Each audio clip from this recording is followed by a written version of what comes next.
भगवान की शरण में जो भी आया भगवान ने सबका साथ दिया। एक छोटी सी रामायण की कथा आती है, जब विभीषण ने रावण को समझाया तो रावण समझा नहीं, तो कहा अरे विभीषण तू जा, जिस राम की तू इतनी तरफदारी कर रहा है अब उसी के पास जाके रहे, मेरे पास रहने की आवश्यकता नहीं।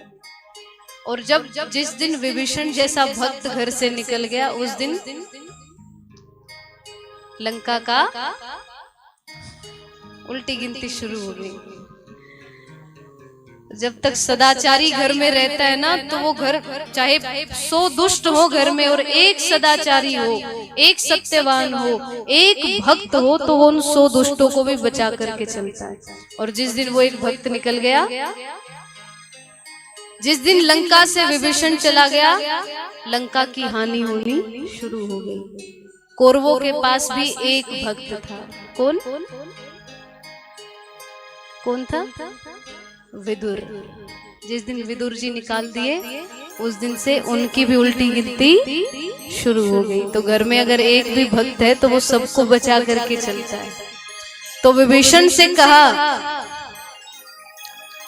जा तू उसी राम के पास जिस राम का गुणगान करता है। तो राम जी की शरण में विभीषण जी चले गए रोते रोते कि मेरे भाई ने तो मुझे निकाल दिया, मैं तो आपकी शरण में हूँ। जिस दिन विभीषण राम की शरण में आया तो राम जी का स्वभाव देखिए, इनका स्वभाव सदा से त्यागी रहा है, लेने वाला नहीं रहा, देने वाला रहा।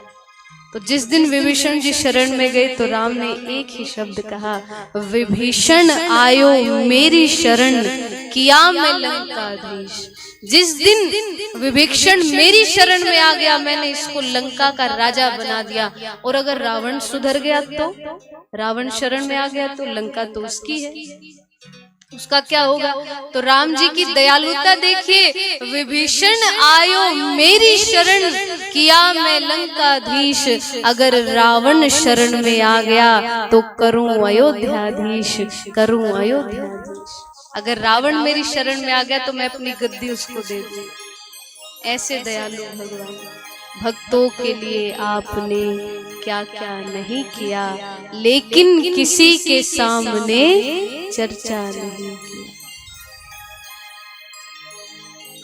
जब भक्त ने पुकारा तो खंभे से आ गए, ऐसा करिश्मा आपने पहले नहीं किया। भक्तों के लिए आपने क्या क्या नहीं किया। भक्त ने पुकारा तो ठाकुर जी खंबे से प्रकट हो गए। कभी सुना है कोई खंबे से निकल जाए? किसके लिए? बुरे से बुरा रूप धारण करने को ठाकुर जी तैयार। किसके लिए? अपने भक्तों के लिए। इसीलिए जब भक्त भक्ति की पराकाष्ठा तक पहुंचता है तो भगवान भी उसका साथ नहीं छोड़ते।